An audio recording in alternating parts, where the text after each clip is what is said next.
মেদিনীপুর মেডিকেলে প্রসূতির মৃত্যু ঘিরে উত্তেজনা।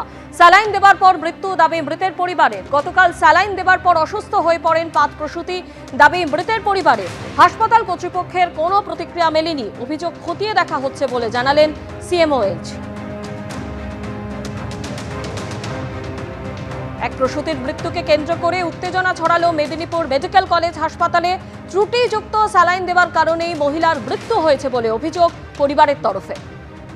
টেলিফোনে রয়েছেন আমাদের প্রতিনিধি ঝিলম করুণজয়। ঝিলম, এ বিষয়ে হাসপাতাল কর্তৃপক্ষের তরফে ঠিক কি জানা গেছে? যে অভিযোগ করা হচ্ছে যে ত্রুটিযুক্ত স্যালাইন দেওয়া হয়েছে বলেই ওই মহিলার মৃত্যু হয়েছে। যেটা স্বাস্থ্য দপ্তর সূত্রে বলা হচ্ছে যে প্রাথমিক তারা রিপোর্ট পেয়েছেন, সেই রিপোর্টে তারা জানতে পারছেন যে প্রসূতিদের যে ইন্ট্রাভেনাস রিঙ্গার ল্যাকটেট দেওয়া হয়েছিল রক্তক্ষরণ ঠেকানোর জন্যে, তার অ্যালার্জিক রিয়াকশানের জন্য এই পরিস্থিতি হয়েছে। তাদের শারীরিক অবস্থার অবনতি হয়েছে, সংকটজনক পরিস্থিতি হয়েছে। তবে যে কোন নির্দিষ্ট সংস্থার এই বিষয়টা খোঁজ নেওয়া হচ্ছে এবং স্বাস্থ্য দপ্তর সূত্রে বলা হয়েছে যে ড্রাগ কন্ট্রোল, স্টেট ড্রাগ কন্ট্রোলের একটি টিম ইতিমধ্যে ওই হাসপাতালে গেছেন এবং তারা নমুনা সংগ্রহ করার উদ্দেশ্যে গিয়েছেন। এর পাশাপাশি স্বাস্থ্য দপ্তর থেকে মিদনাপুর মেডিকেল কলেজকে জানানো হয়েছে যে সেখানে এই যে রিঙ্গার ল্যাকটেটের যে ব্যাচ রয়েছে পুরোটাকে কনফেস্টিকেট করে সরিয়ে রাখতে, লোকাল পারচেজ করে অন্য সংস্থার রিঙ্গার ল্যাকটেট ব্যবহার করে প্রসূতিদের দেওয়ার জন্য নির্দেশ দেওয়া হয়েছে।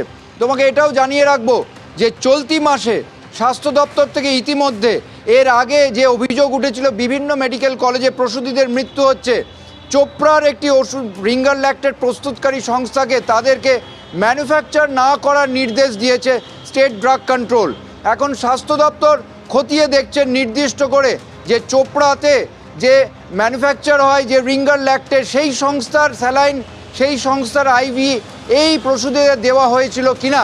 এবং তোমাকে জানিয়ে রাখবো এর পাশাপাশি স্বাস্থ্য দপ্তরের তরফ থেকেও পুরো বিষয়টা খতিয়ে দেখার জন্যও একটি টিম গঠন করা হবে বলে জানানো হয়েছে। ইতিমধ্যে মেডিকেল কলেজের মেডিকেল বোর্ড গিয়েছে এবং এর পাশাপাশি মেডিকেল কলেজকে বলা হয়েছে যে সমস্ত যে ব্যাচ আছে এই মুহূর্তে সেই ব্যাচকে সিজ করে সরিয়ে নতুন করে লোকাল পারচেজ করে সিজারিয়ান সেকশনের জন্য এই আইভি দেওয়ার নির্দেশ দেওয়া হয়েছে।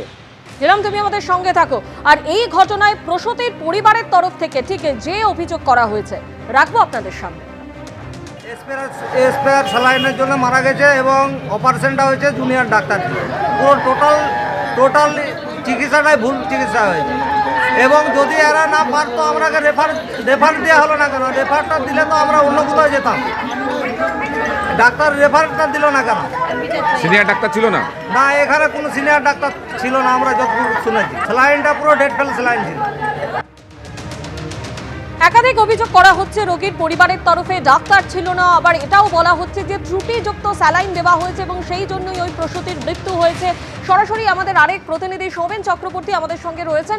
সোমেন, এই ঘটনায় ইতিমধ্যে রিপোর্ট তলব করেছে স্বাস্থ্য ভবন এবং মেদিনীপুর মেডিকেলে যাচ্ছে ড্রাগ কন্ট্রোল টিমও। কি খবর রয়েছে তোমার কাছে? দেখো, একটু আগে জেলা মুখ্য স্বাস্থ্য আধিকারিক এই মেডিকেল কলেজের যে অধ্যক্ষ ছিলেন, অধ্যক্ষের অফিস থেকে বেরোলেন এবং তিনি যেমনটা জানালেন যে ড্রাগ কন্ট্রোলের 2 জন আধিকারিক ইতিমধ্যেই এই মেডিকেল কলেজে হাজির হয়েছে এবং আমার ঠিক পেছনে মেডিকেল কলেজের অধ্যক্ষের অফিস রয়েছে, সেখানে এই মুহূর্তে বৈঠক চলছে। সেই বৈঠকেই ছিলেন জেলা মুখ্য স্বাস্থ্য আধিকারিক। তিনি বেরিয়ে যাওয়ার সময় আমাদেরকে যেমনটা জানিয়ে গেলেন যে ঠিক কী কারণে মৃত্যু, অর্থাৎ এই ত্রুটিযুক্ত স্যালাইন বা এক্সপায়ার স্যালাইনের জন্য মৃত্যু নাকি অন্য কোনো কারণ রয়েছে তাই খতিয়ে দেখা হচ্ছে এবং সবকিছুর স্যাম্পল কালেকশন হয়েছে। এবং আমরা যখন জানতে চাই যে এই স্যালাইনটা কোন সংস্থার, একটি সংস্থার স্যালাইন নিয়ে মাঝখানে কিছুদিন আগে বিতর্ক তৈরি হয়েছিল, সেই স্যালাইন কিনা, তিনি কিন্তু এ বিষয়ে কিছুই বলতে চাননি। তিনি যেমনটা জানালেন যে মোট 5 জন অসুস্থ হয়েছিলেন গতকাল, তার মধ্যে একজন ইতিমধ্যেই মারা গিয়েছেন এবং 2 জন এখনো সিরিয়াস রয়েছে। এবং আমরা হাসপাতাল সূত্রে যেমনটা জানতে পেরেছি যে 3 জন রোগী এখনো পর্যন্ত সিসিইউতে ভর্তি রয়েছে এবং তারা যাতে দ্রুত সুস্থ হয় সেই চেষ্টায় প্রধান এবং প্রথম লক্ষ্য, এমনটাই জানিয়েছেন জেলা মুখ্য স্বাস্থ্য আধিকারিক। এবং ভেতরে ড্রাগ কন্ট্রোলে যে 2 জন আধিকারিক রয়েছে তাদের সাথে মেদিনীপুর মেডিকেল কলেজের অধ্যক্ষ এবং হাসপাতাল সুপার অর্থাৎ উপাধ্যক্ষ তাদের কিন্তু বৈঠক চলছে এবং সমস্ত কিছু স্যাম্পল নেওয়ার পাশাপাশি গতকাল যারা যারা ছিলেন এদের চিকিৎসার জন্য তাদের সাথেও কথা বলা হবে, এমনটাই কিন্তু জানতে পেরেছি। স্বর্ণালী, ধন্যবাদ।